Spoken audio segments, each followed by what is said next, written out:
What's up gamers, DreamcastGuy here, reviewing today Monster Hunter World. I want to start this video with a little bit of a confession. I haven't beaten a game in this series in a long time, so I'm coming at this project with a very fresh set of eyes. I want to try and approach this as if you are somebody who's never played a Monster Hunter and try and answer the question, is this a good one to start with? And I have to say it is. This amazing universe is very easy to get used to, and the fact that it takes place in an all-new land makes it very approachable for newcomers. And as somebody who doesn't even really remember much about the franchise, I found myself really invested the second I set foot on these new shores. So the story of this game is quite simple. We're part of an expedition that's been following this giant elder dragon across the ocean. Apparently, these giant beasts are quite dangerous and a threat to all mankind. They command the forces of nature itself, so when something like this giant fire dragon starts to move around, he's basically creating volcanoes everywhere he goes. So the only way to try and keep the world in check is to hunt these down, and thankfully there's an entire army of eager young soldiers up to the task. We're part of that troop. In fact, we play as some of the most skilled soldiers in the entire force, but let's get to that in a second. I want to talk about the gameplay, because this is really what instantly pulled me in. Now, the world itself and these gorgeous environments are easy to look at, but when you're on the ground actually trying to hunt down a target, there's something very special about Monster Hunter, and it's the fact that it takes things slow in order to make the intense moments all the more awesome. So when you first get into a mission, you typically have a single target, a beast that needs to go down, but when you first land in the field, well, you don't really know where he's at, or usually even what he looks like. You get a vague description and nothing else. So by spreading out, looking at footprints, looking at smear marks on the wall, and trying to collect data, you're actually trying to figure out where your target will be. And you'll see that there's this little glowing energy. These are called your scout flies. They actually have a magical ability to try and detect the patterns of a creature's movement. So as you get more data and collect more stuff like tracks and droppings,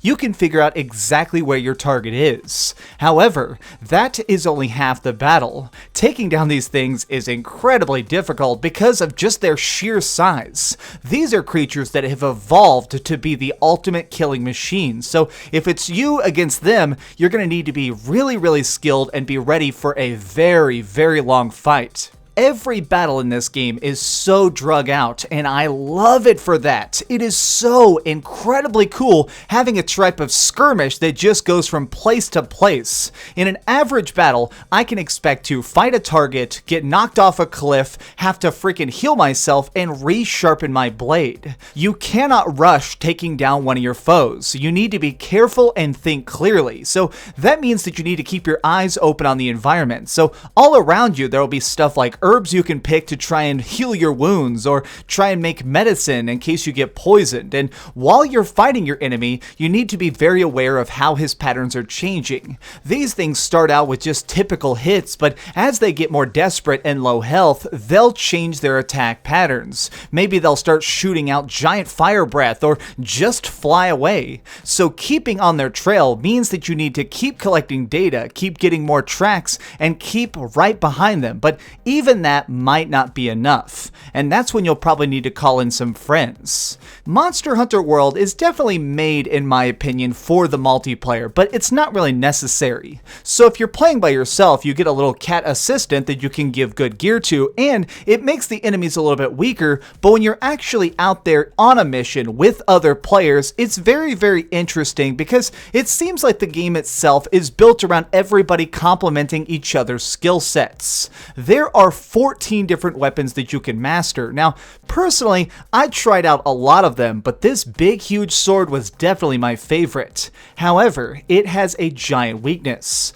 This thing is basically like swinging a freight train, and when it connects with something, you can expect it to get wrecked. However, I am very slow. Winding up something that's basically a 300-pound blade is going to require some time and effort, which means that I'm very open to attacks. Having somebody to to back me up with some long-range hits, or somebody that can actually get in there and distract with some faster stuff like a sword and shield really makes me a more effective fighter. And that really seems like the main focus of World itself. It seems like they were trying to widen the scope of the game to try and make it where targets are big, maps are giant, and the things we have to take down are very dangerous. But as long as you and some friends are at least traveling together, you have some chance of living. However, I will say the one big issue I have with Monster Hunter World is I think the way you get into matches and the way you get into multiplayer lobbies is really convoluted. There's not really just a one button thing you can press that says,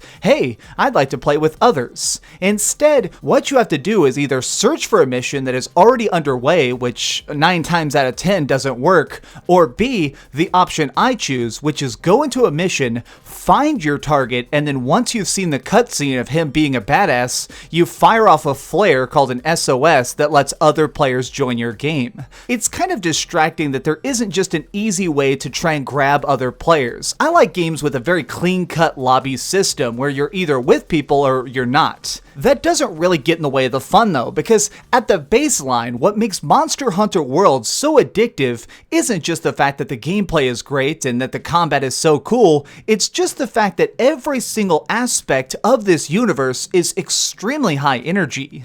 Each character that you run into, from the cats baking food to the blacksmith building armor, are people that are just as excited to be on this massive, awesome new continent as you are. It really gets you invested in the story itself when you see that everybody is such a dedicated soldier. It makes it feel like you really are part of this army, trying to progress mankind and defeat another elder dragon. And I like the fact that there is this sense of combined effort to everything, and I think that's really established when it comes to the multiplayer matches. Being able to team up with other people from around the world and take down these monumental freaking creatures is magnificent, and even more so as you feel yourself slowly getting stronger throughout the process. A major aspect of this series is upgrades. Now, going into this, at the start you're wearing just some simple metal armor, but if you want to get stronger and truly equip yourself with something worthy of taking down the gods we hunt, you're going to need some real gear, and that's gotten by hunting. Now, these monsters that we're trying to take down out in the forest are actually really strong, and they've evolved really unique traits. For example, say they have a horn. Well, that is extremely hard things that are tougher than the strongest metals, so if you manage to snap off a part of its body, that can be taken back to the blacksmith and used to make incredibly strong gear. There's an interesting dynamic where each enemy has a health bar that when it reaches 0 it dies, but depending on the parts of its body you target, you can actually snap off different things. Like if you target the legs specifically of a Tyrannosaurus Rex like this, you can actually get some legging armor. This will make it where you can use its nails to make it where you are extra plated. Or there was this time where I was fighting this giant flying creature, and he had a special move where he would actually inflate himself and try and fly away. If I managed to pound him down and break that sack that would let him fly, I could use that to create a cloak that would make me even stronger and have incredibly high defenses, which is so interesting. I really like that World seems to try and reinforce this idea that we are an invader in this place.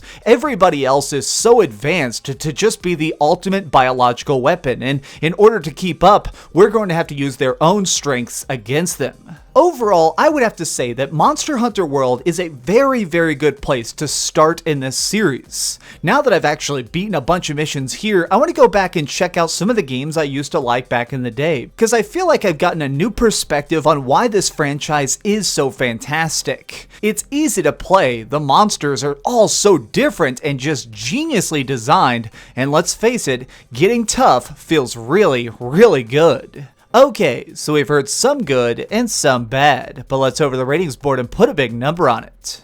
I am giving Monster Hunter World a 9.5 out of 10.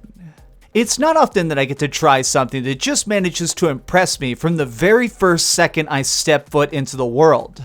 This game manages to create a very unique experience, one where you are the weakest link of this giant food chain, but climbing up is the best feeling ever. Thanks so much for watching, gamers. This has been DreamcastGuy with another review. If you enjoyed this video, please give it a thumbs up, share with your friends, and subscribe if you haven't already. But do me the biggest favor of all and keep dreaming. I want to make a super small side note at the end and say, the people who play this game are the nicest freaking people I've ever run into online. Seriously, if you buy this game, and you absolutely should, ask anybody for advice, and they're so helpful. Everybody that plays this just seems like people who absolutely love everything about the Monster Hunter universe, and now I consider myself quite the fanboy, and you know what? I'm gonna go get into another hunt right now. Oh, hi. I'm just working on the next video. If you want to see what it is, go ahead and click this button and you can subscribe. Also, if you click these video links, you can see my latest review and my latest top 10. Now I'm just going to sit here for a minute and wait for you to subscribe. Oh, I guess I could put on these giant glasses. I literally found these on a roller coaster.